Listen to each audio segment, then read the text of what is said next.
Bom dia, moçada! Tudo bem com vocês? Aqui quem vos fala é o professor Eugênio Bastos, canal Geogênio, a serviço dos alunos que gostam de estudar e passar em concursos. Moçada, vamos fortalecer o canal, se inscrevam no canal, dê aquele like, compartilhe o vídeo e ajude o professor Eugênio Bastos a democratizar o ensino da geografia. Moçada, no nosso encontro de hoje iremos falar sobre a questão energética que envolve os países da União Europeia, estabelecendo uma relação da transição energética que está em curso na Europa com a guerra entre a Rússia e a Ucrânia. É de ciência de todos que a Rússia invadiu a Ucrânia no dia 24 de fevereiro e que a guerra está em curso no leste europeu. Sendo assim, países da União Europeia imporam inúmeras sanções econômicas à Rússia. E dessa forma, é preciso que vocês entendam que a Rússia ela é o principal fornecedor de gás natural, cerca de 45% de todo o gás consumido na Europa é procedente da Rússia, assim como 45% de todo o carvão mineral e 25% de todo o petróleo consumido nos países da União Europeia. Dessa forma, a partir do momento em que a União Europeia impõe sanções econômicas à Rússia, é fácil você chegar a uma conclusão de que a Rússia pode e deve adotar retaliações a essas sanções econômicas. Sendo assim, uma das medidas adotadas pelo governo russo foi exatamente agora exigir que o pagamento do gás, por exemplo, comprado da Rússia, seja feito em rublo, a moeda corrente da Rússia. E aqueles países que se negarem a pagar o produto em moeda rússia terão o seu suprimento cortado. E dessa forma, os países da União Europeia, mais do que nunca agora, terão que buscar as alternativas cabíveis que permitam reduzir essa dependência econômica da importação de fontes de energia de origem fóssil da Rússia.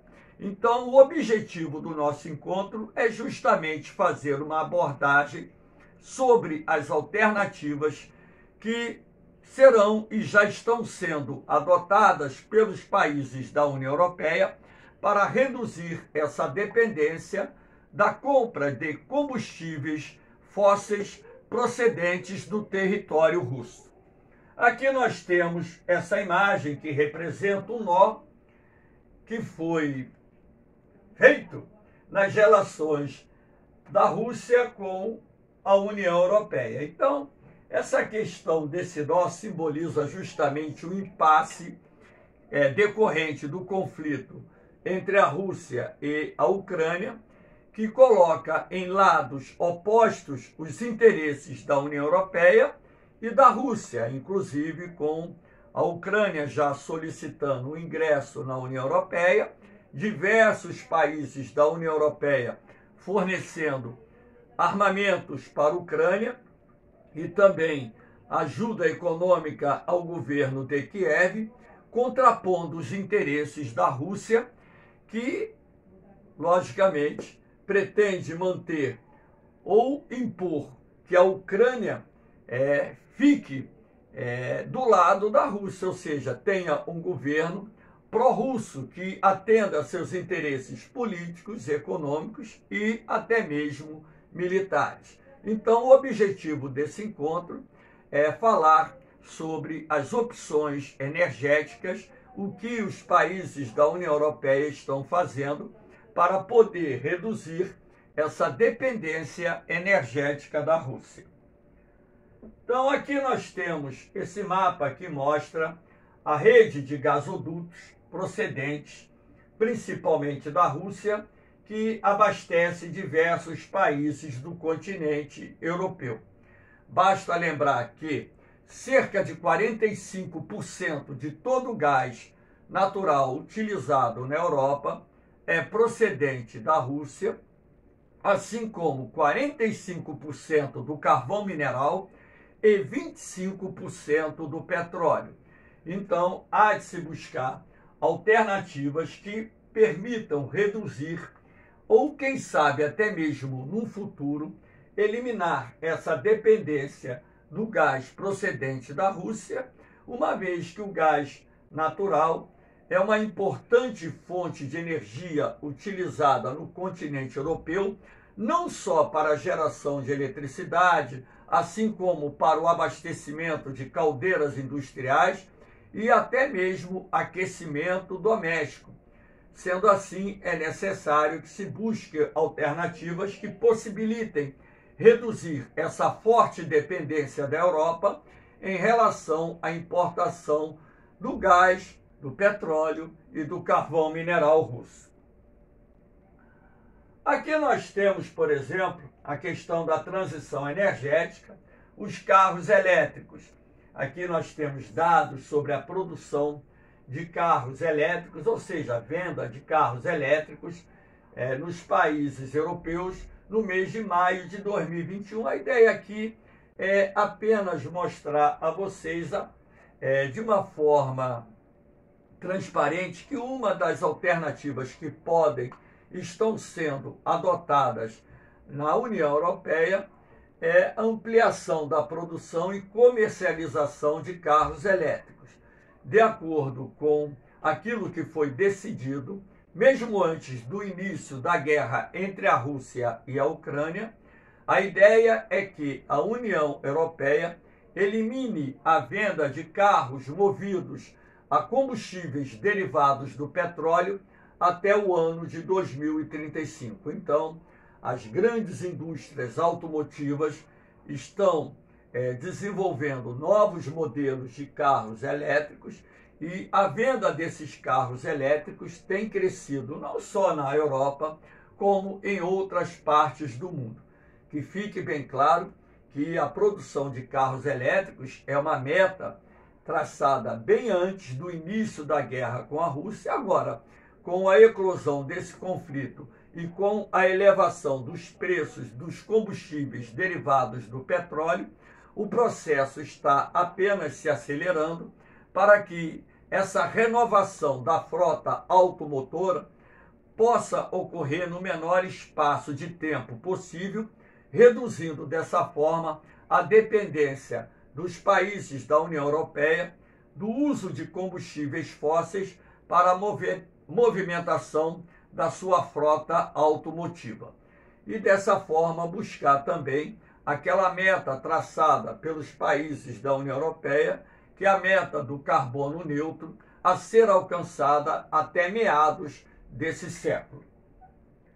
Aqui nós temos também a energia eólica. Os investimentos em geração de energia eólica têm sido bastante representativos. Por exemplo, na Dinamarca e na Irlanda, respectivamente, o setor eólico responde por 44% e 31% da matriz energética desses dois países.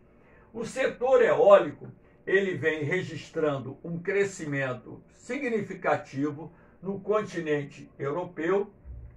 Em 2021, nós tivemos a geração de 236 gigawatts de energia eólica, e aqui eu estou destacando os principais produtores de energia eólica no continente europeu. A Alemanha, que vem na liderança com 68 gigawatts, depois vem a Espanha com 28, o Reino Unido com 27 e a França com 19 gigawatts.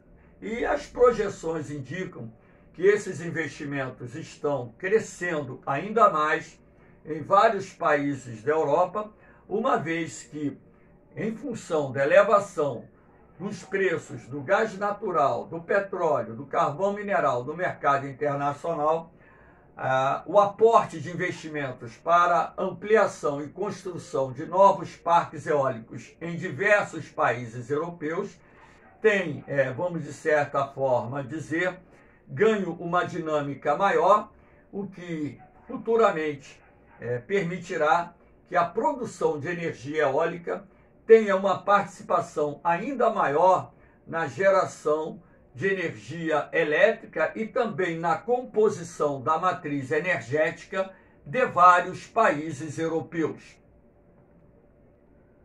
Aqui nós temos, pulou aqui. Nós temos aqui a energia solar.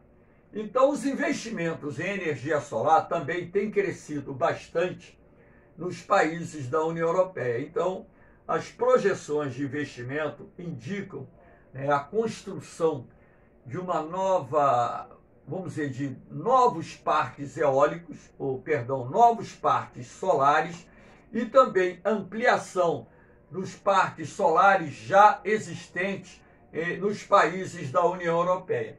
Então, para que vocês tenham ideia, em junho e julho de 2021, em pleno ápice do verão do hemisfério norte, nós tivemos 10% de toda a energia elétrica produzida na União Europeia procedente dos parques solares, ou seja, das usinas solares.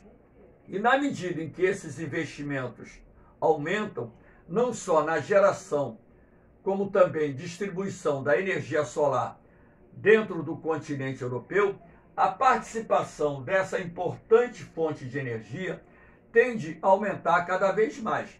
Há de se destacar que o continente europeu, ele não é assim tão favorável à geração de energia solar, até mesmo porque a Europa é um continente localizado principalmente na zona temperada da Terra, mas nós temos alguns países que estão se destacando dentro do cenário internacional na geração de energia solar, como, por exemplo, nós temos aqui a Holanda, que hoje já é o maior produtor de energia solar do continente europeu, ultrapassou a Alemanha. A Holanda, a Alemanha e a Espanha são os três países que, respectivamente, no ano de 2021, lideraram a produção de energia solar no continente europeu.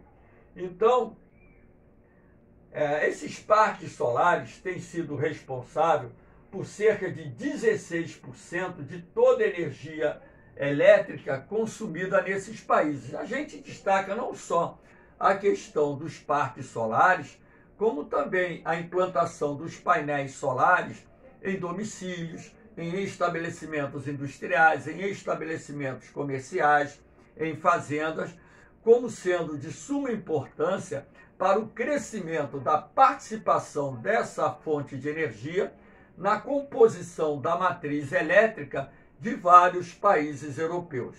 Sendo assim, na medida em que a geração de energia solar vai aumentando, há uma redução da dependência dos países europeus em relação, por exemplo, ao uso de fontes de energia de origem fóssil. Aqui nós temos o biometano, que é o biogás. Então, uma das alternativas viáveis que estão sendo implementadas e agora num ritmo mais acelerado, porque o preço do gás subiu 450% em função não só da guerra entre a Rússia e a Ucrânia, mas em função do aumento da demanda no continente europeu no período que antecedeu a guerra, o início da guerra. Então, uma das alternativas viáveis envolve os investimentos maciços na produção do biogás. Esse biogás ele pode ser produzido de diversas maneiras. Você pode ter o biogás sendo produzido em usinas de compostagem, que são destinadas para o tratamento dos resíduos orgânicos produzidos.